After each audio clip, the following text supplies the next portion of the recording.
What is going on, collective? It's your boy Adam Raw. Welcome back to my channel. Like, comment, share, subscribe. My table is kind of sticky. Let me see. Okay. Oh, nah. Roll that off,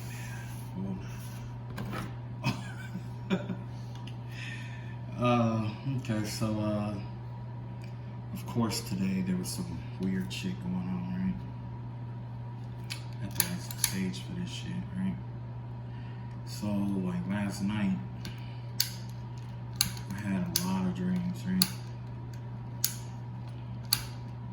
I had a dream about this. I don't know if I told you guys or not, but I had a dream about that dream where I was in that cave with that girl. I think I posted it on here, where I said I was in a cave with like this lady, where I was walking in this cave, and at the front of the cave was like Jay-Z, and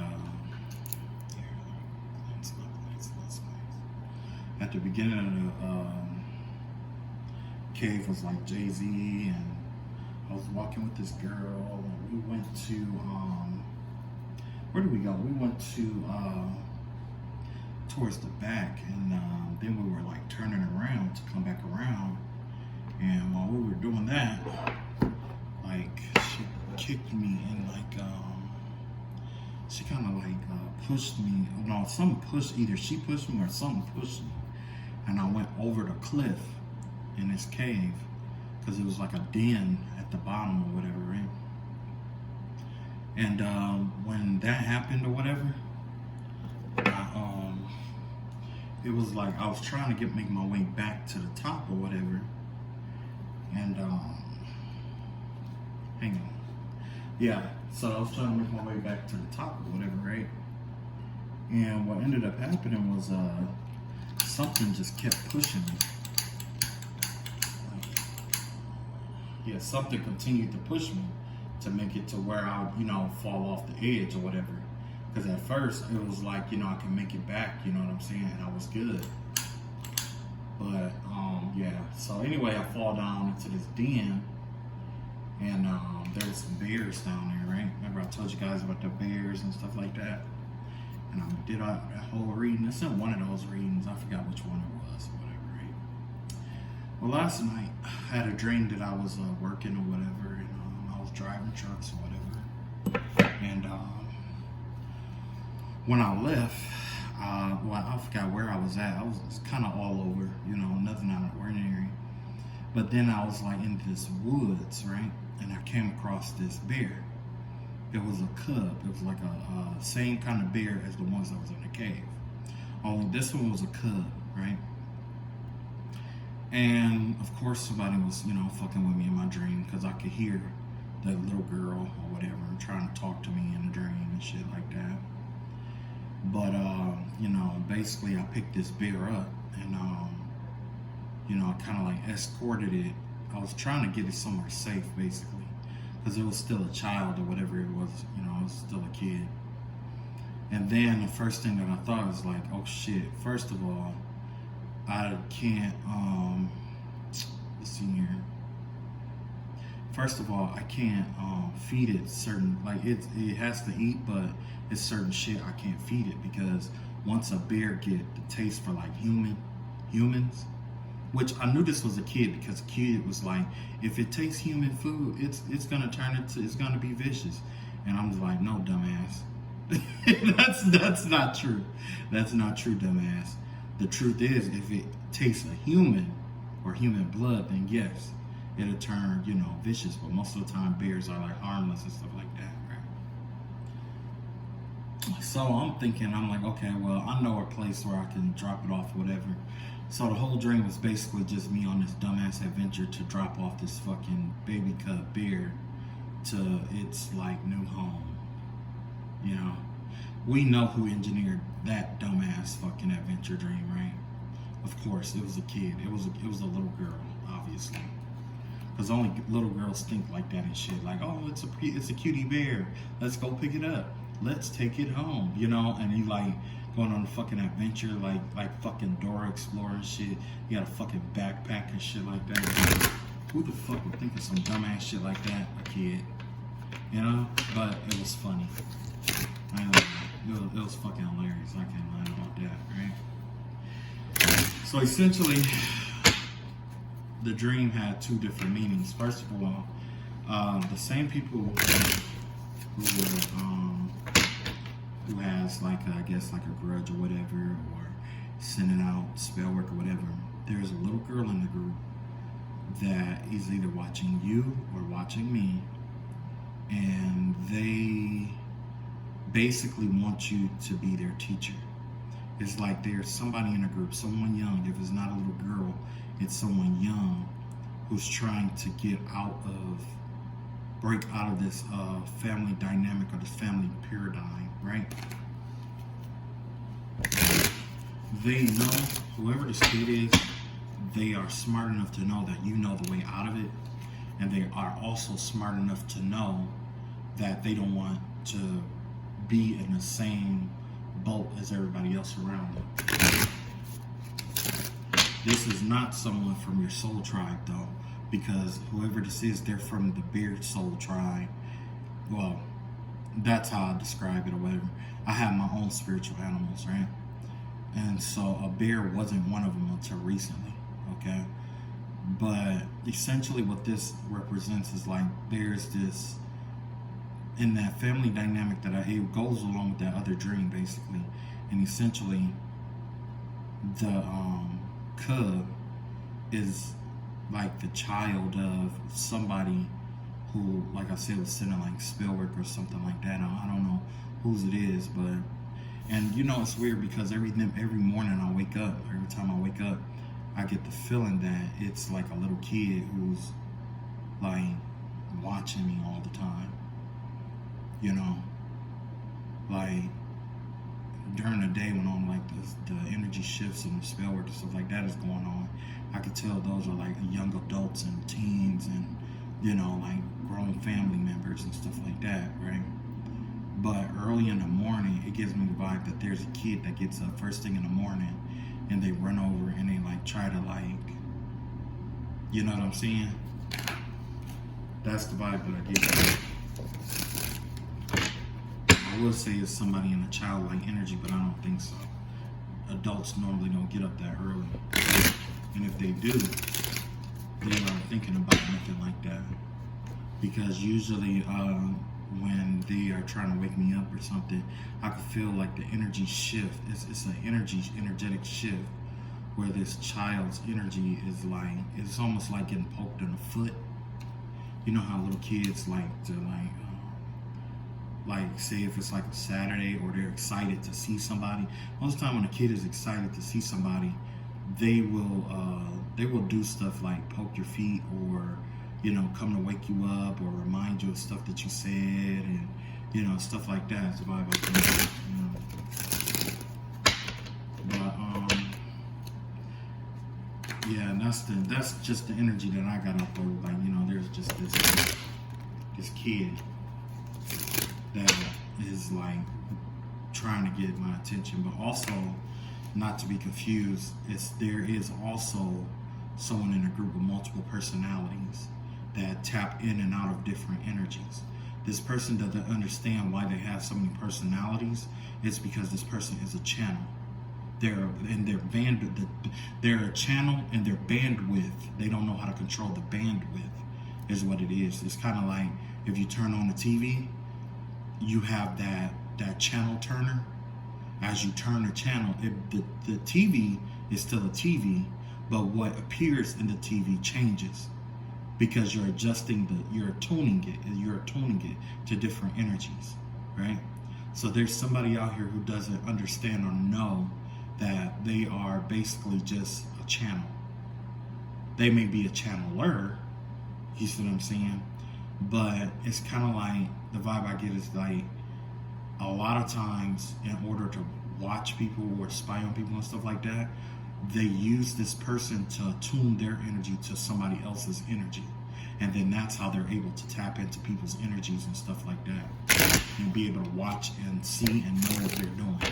So if your energy is really, really, really, really, really high, it's really difficult for that person to tap in unless they're doing drugs, right? If it's really, really, really angry and low, it's really hard for that person to tap. I mean, it's a little easier for that person to tap in. But if it's really calm and mellowed out, it's difficult because this person has personality disorders. And because of all the energies that come into this person's life or intertwine with this person's life, which they don't understand, it prevents them from being in a state of calm. You see what I'm saying? So it's really difficult to get into certain people's energy. I think my energy is the hardest energy for that person to imitate, which is why they have other people in the area or with them that either try to trigger an emotion and then they try to match that emotion in order to tune their abilities. Their abilities is based off of emotion. You see what I'm saying? So, yeah, I figured out my person, or the people who's coming my way. I don't know how long it took them to figure out what they're doing, but I figured it out. I know. So today's reading is going to be about that dream, and we are going to see what's up with that and what ancestors have to say about it, because I got a vibe that there is a warning about that. Because generally when you're fighting against somebody who is, generally when you are fighting against the enemy, or when you are fighting in any way, shape, or form, especially spiritual warfare, if you are fighting someone of a darker entity, a darker octave, somebody who is like, let's say, evil, they generally start the fight off by being friendly and kind, and they try to amuse you first. Okay? That's how it starts. They try to amuse you. They try to befriend you. They try to give off this charming energy, right? Especially if you kick them out before and they're trying to come back. So that's what this whole reading is going to be about. The true motive of that dream and what's really going on. Because like I said, I don't, and I knew they came to me in a childlike energy for a reason, because they know that I like kids. That's what it is. Kids are awesome because you can teach them a lot. And it's like with children, they don't know everything, and it gives you a chance to like teach them different stuff, you know what I mean? And I think it's cool. I just hate that you have a lot of people out here who teach kids wrong. You know what I mean? Or misconstrue what you say in order to make you seem like something that you're not. So let's get this first. The overall general message here is the Nine of Cups here, right? It has to do with bitterness, men, discontent. Whoever this energy is, if this is a child, this could be a child energy. But whoever is carrying this energy, they are definitely not in tune with the energy around them. They don't like how it feels. Something about the way it feels. The energy of where they were feels like different than what it normally is. And normally it could be a normally dark place, but it gives them the vibe of that this is an adventurous spirit or an adventurous person that wants to go out and experience or see what it's like to actually experience other emotions other than dark, heavy, dense, intensity all the time. Okay? Let's see what else we got here. Yeah, this is an empath here. This is an empath, and it definitely gave me the vibe of a child. Now, this is a child who's is mastering or has mastered their emotions. It's an empath. That's the reason why the moon is coming out in reverse here, because it's like, although this is the Nine of Cups, and like I said, this is like discontentment. A lot of times it would be bitterness, but in this case, it has to do with discontentment, not being okay with the way things are going. This is an empath who things are coming out about. This is somebody this is a pure energy here. This isn't one of those energies where there's a lot of clouded motives and stuff like that generally. And I say that because the moon is in reverse. If the moon's in the upright, then that would be like somebody who's true enough an empath, but they have a lot to hide from the things that they have done. But the vibe that I'm getting here is that this is an empath. This is somebody who has mastered their emotions. Okay? They're mastered their emotions and they know how to tap into other people's emotions. However, they don't have anything to hide here. Somebody, you know, and they're coming from a pure space is what I'm seeing here. Okay? I don't see it being too devastating. What I see is a pure space, or a space that is at least absent of motives. Okay? There's no real motive here, right? Other than this person or this person being upset or angry or hurt or something like that. Okay? Let's see what... You got the Knight of Swords out here in reverse. You got the Sun card in reverse. And you got the Six of Cups in the upright. So yeah, you definitely, this definitely giving you like childlike energy. You have two children out here already, a boy and a girl, a masculine and a feminine energy here.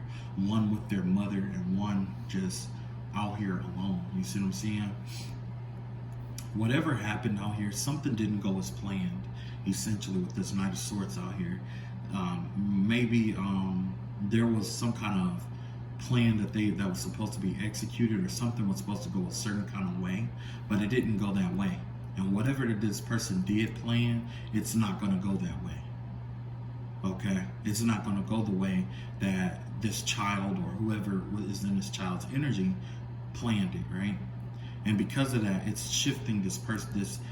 It's like the vibe I get is that somebody, the energy is shifting here, right? Because remember, I told you about that Nine of Cup energy.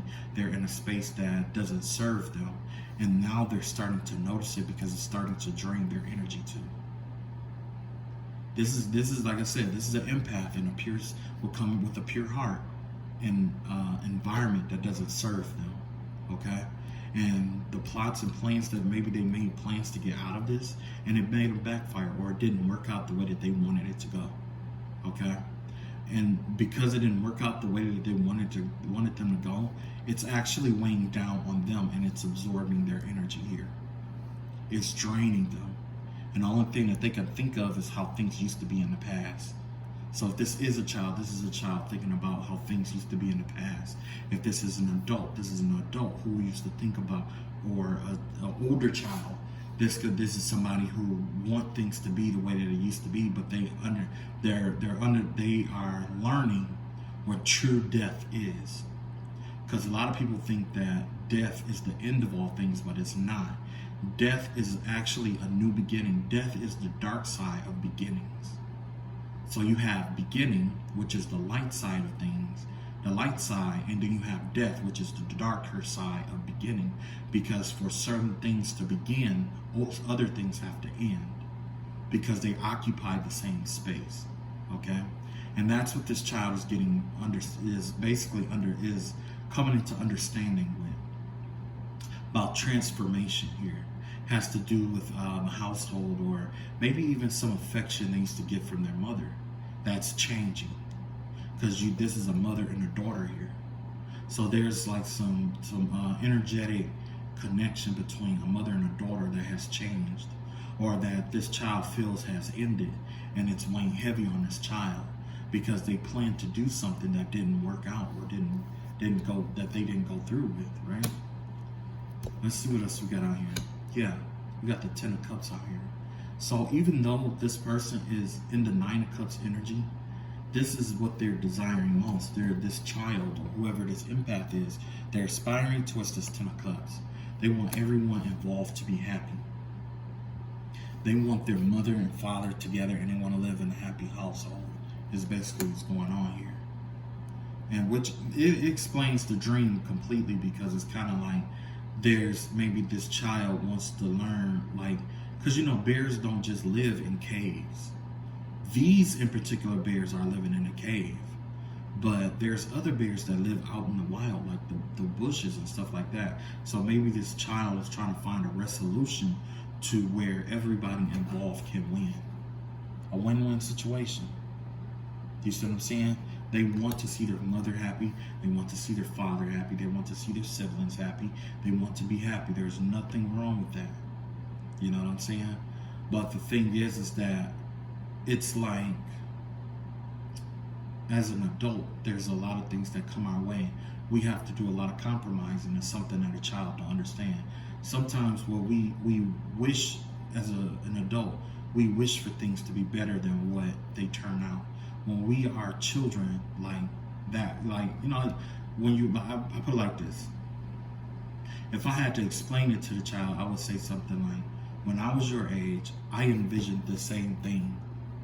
But when I became an adult, I realized that there was a lot more to it than just that. There's other things that circumference around that. There's, there's other hardships and stuff like that you have to go through. But it just means that as you grow up, when you want this here, the best way to get that is to hold on to some aspect of your childhood. Because the thing is that as we grow, bit by bit by bit, responsibility by responsibility, experience by experience, we lose, we let go, and we walk away from our innocence. Every experience that we had up until we become an adult, we sacrifice more and more of our experience to get here. And then by the time we look up, we're looking into our child's beautiful faces who wants this. But because of the things we had to sacrifice along the way, it makes it difficult, makes it hard for us to see. That's the importance of being able to tap back into your childlike nature. It's really important, especially when it comes to growth. Because essentially it breaks down to this. Those who are to excel or grow, you're going to have to learn something, apply it, live it, become it, be it, unlearn it, and relearn it in a different way. And that's the cycle of life. Learning something, living it, learning something, which means imitating it, living it, imitating it, becoming it, imitating it, living it, and then becoming it, right? Once you become something, it's really hard to unlearn what you learned. It's really hard to let go of a belief that you held secure after all these years of becoming something, right? So essentially that's the cycle, and that's where these, that's the vibe that I get with this family and why it's not in this light like this child wants it to be. Because there's a struggle here with unlearning a behavior that needs to be let go of. You know what I'm saying? That's like if you are in a relationship with a narcissist, you have to harden your heart a little bit in order to protect yourself. But once you're out of that, does that mean we are, it's easier said than done to, reclaim our innocence after dealing with someone so harsh, especially if we're dealt with them for a long period of time. Okay? But at the end of the day, it was an experience. That's it. Everything that we're going through, the spell work, spiritual work, people we interact with, jobs, those are experiences. You can't let those experiences define who you are. You take the lessons from them and learn from them and do what you need to do with it.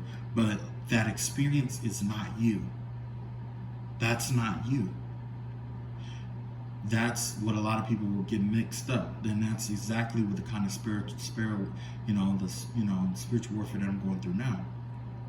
I'm dealing with someone who, like I said, how they go through those channels and tap into all these energies. They become those things. And once they become those things, they don't know how to unbecome it and tap back into their original personality. Probably because the only way that they feel like they are loved is when they are becoming someone else. They feel like they can't be loved as in their original state. They have to be someone else. They have to be something better. They have to be this. They have to be something other than who they are in order to be loved, appreciated, respected. And over time, that's what it is. They've been doing it. They started imitating it, got good praise for it. Then they start living it, and now they become it. And they don't know how to unbecome it and become themselves all over again. Now it's time to grow. You got the Emperor card in reverse here, yeah. So basically here, there is somebody in this mix who's been doing some, who's really domineering. There's some domineering energy here. This could be like a father figure, or just somebody who's really abusive, like a narcissist or something like that. And the vibe that I'm getting here is that this child is working towards this, but it looks like somebody's plan here is to knock over everything that this child is trying to build. Or whoever this empath is, somebody is coming in trying to knock it all over. Building a sandcastle and having a bully knock it over and over again. And if this is a child, that would damage that child's self-esteem for the rest of their life. Because essentially that child is going to get to the point of, why even try? Why even build this when it's just going to be destroyed later? Why succeed in life when it's somebody else is going to do something better than what I've done? And no one's going to praise me for what I've done. That's not what this is about here. You know what I'm saying? You just have people out here who does this kind of thing. And the reason why they do this kind of stuff is because they can't think of, they don't understand their own happiness. They don't know, it's like they're struggling trying to get to their own happiness. They don't even know what makes them happy. And they're jealous of people who know what makes them happy. So yeah, there is definitely a plan to destroy someone's empire out here. Next, we have transformation here. Yeah, like I said, this transformation, this child is trying to avoid changing. This child, or whoever this empath is, they are avoiding a change, an emotional change that must be necessary. Because they may be caught up in this realm where it's like, excuse me, should I change? If I change, it's going to make me like this emperor in reverse. I don't want to be like that because I know what it's like to do that, to have that done to me. You see what I'm saying? So at the end of the day, they're trying to learn how to do the transformation, but they're also avoiding transforming themselves into this darker energy. It's okay to set boundaries, and that's another thing I had to put out there. Is like, a lot of people confuse good with being well behaved. They confuse masculinity with aggressiveness. They confuse femininity with submission. You see what I'm saying? That is not the truth. That's far from the truth. To be masculine doesn't mean you have to be aggressive all the time. I think the most masculine thing you can do is to remain balanced and poised when situations that outside of your control come out, because the scariest thing you can face in this world is the unknown, right? The unconscious, the unknown. That's the scariest thing, because you can't plan for it. You don't know what to expect, and when you're in it, you don't know how to react or what to do. But when you face that with calmness, that right there for me is the pinnacle of excellence when it comes to masculinity, leadership.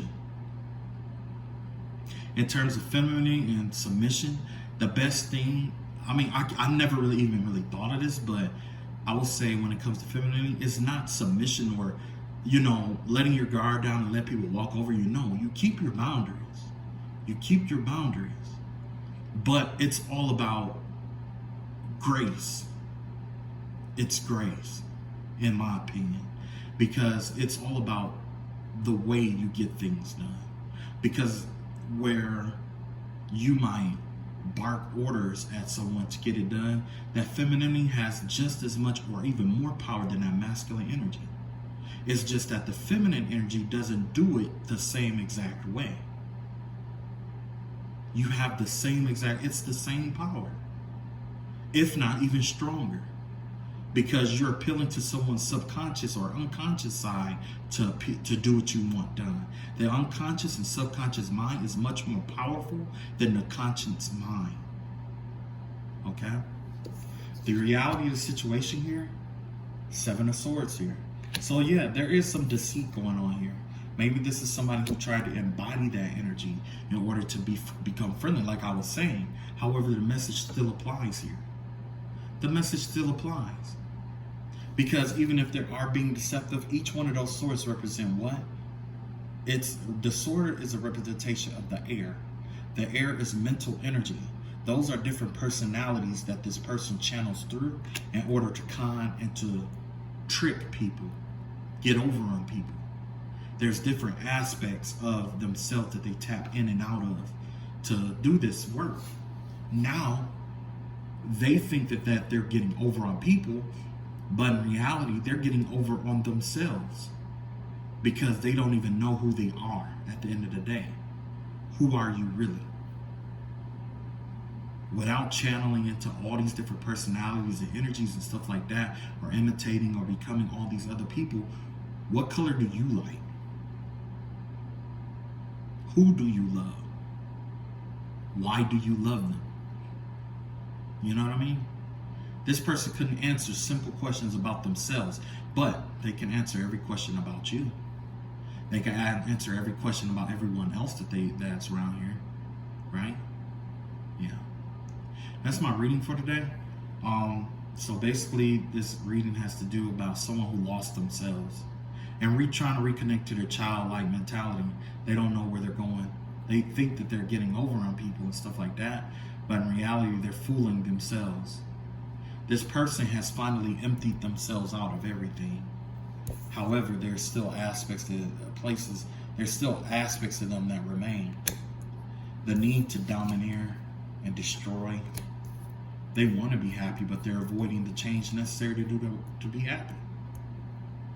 You see? So maybe that's what it was. Maybe somebody just channeled their energy to me last night because they needed guidance, which I'm pretty sure that's exactly what's been going on lately. A lot of people got channeling their energy to me because they needed some kind of guidance. This is what you don't see coming. You got the Hermit card here, got the World card in reverse, you got the Fool card in reverse. Whatever this person thought was going to happen, they're trying to avoid ending a cycle. And not only that, they're trying to avoid starting over. They're avoiding everything. They're avoiding everything.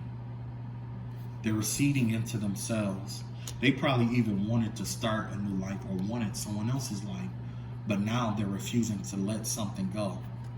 So they're trapped in between worlds. Somebody's trapped in between realms of themselves and other people. Someone is trapped between channels is what it is.